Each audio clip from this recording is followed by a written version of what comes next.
Coucou à tous, j'ai le plaisir de vous retrouver pour une nouvelle leçon d'apprentissage. Donc la dernière leçon, nous avons vu la pâte à croissant, appelée aussi la pâte levée feuilletée. Donc aujourd'hui on va s'en servir pour réaliser nos croissants. Donc avec le pâton que vous avez réalisé la dernière fois, on prend un tiers de la pâte et on commence à l'étaler petit à petit. Donc surtout, ne pas forcer sur la pâte, vraiment y aller par petits à-coups pour éviter de casser le feuilleté que l'on lui a donné en lui donnant ces 3 tours. Si on appuie de trop, ça va écraser le feuilleté. Et vos croissants ne seront pas feuilletés, ne seront pas très beaux. Donc je continue à étaler. Pour ceux que ça intéresse, vous pouvez vous rendre sur mon site sur la leçon numéro 13 dans le programme d'apprentissage. J'ai mis l'histoire du croissant. Donc c'est toujours intéressant de savoir d'où provient le croissant, comment ça s'est fait, son histoire. Pour ceux que ça intéresse, je vous mets le lien en barre d'infos. Je vous invite à aller regarder la leçon numéro 13, c'est juste en dessous de la vidéo. Voilà.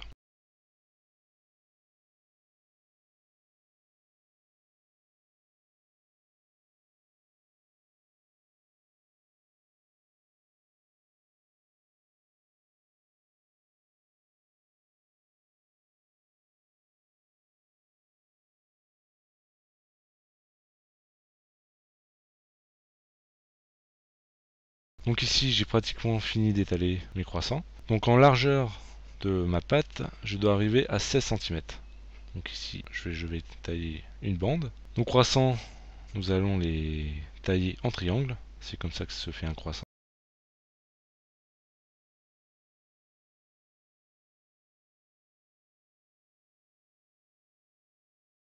Donc je prends ma règle. Hop. Je mesure 16 cm.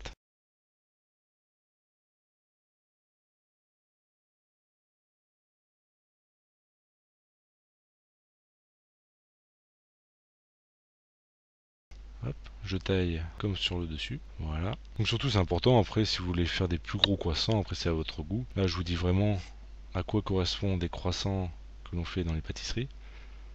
Après libre à vous de faire plus grand pour les gourmands. Donc la largeur, la base du croissant doit faire 10 cm. Donc sur le dessus je mesure la moitié de 10 pour me donner un repère pour avoir la tête du triangle. Donc ici sur le dessus je remesure 10, je viens rejoindre sur mon autre base et je fais pareil pour les autres.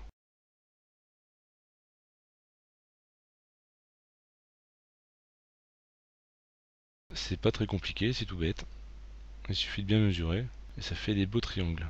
Donc je récapitule. Votre longueur de votre triangle doit faire 16 cm et la base de votre triangle doit faire 10. Donc vous prenez pour former un beau triangle isocèle, vous prenez la moitié de 10, ça fait 5 et vous le reportez sur le dessus et vous n'avez plus qu'à tailler.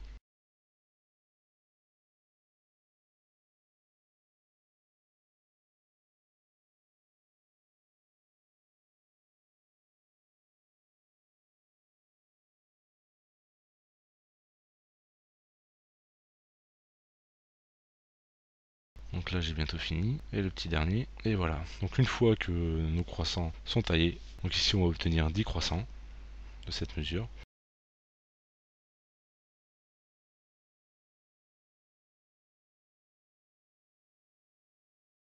Je taille la base pour pouvoir bien le rouler, vous allez voir pourquoi. Voilà, donc là je prends mon croissant, je l'ai mis au ralenti pour que vous voyez bien. Je tire légèrement dessus, pas trop pour pas casser, pour l'allonger légèrement. Je coupe 1 cm, 1 cm et demi.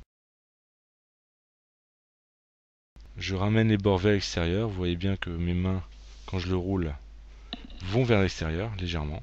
Et vous continuez à rouler sans forcer dessus. Sur la base, je tire légèrement pour allonger mon croissant. J'écrase la tête de mon triangle. Hop, comme ça, il se roule correctement, il ne se défait pas. Donc je continue pour le reste, je vais un peu plus vite. Voilà, continue à rouler. Je le pose sur le côté, on les mettra sur la plaque de cuisson sur une feuille de papier sulfurisé après. Je continue, je taille, j'écarte sur les côtés et je roule vers l'extérieur. Je continue jusqu'à la fin, j'écrase la pointe de mon triangle pour qu'il se roule. Comme ça votre croissant ne se défait pas. C'est une petite astuce. Voilà, hop, je continue. Donc voilà comment on forme des croissants. On les taille en triangle, on n'a plus qu'à les rouler.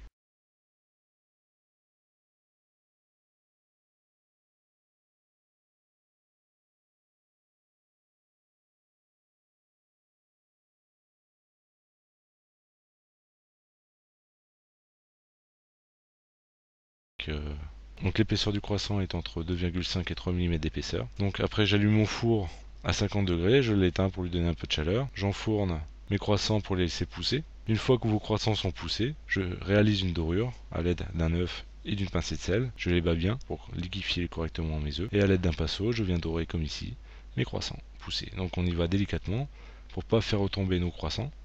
Les croissants poussés sont très fragiles. Voilà. Je les dore tous. Donc une petite astuce pour avoir de beaux croissants. Dorez une première fois vos croissants. Attendez un petit quart d'heure à l'air libre.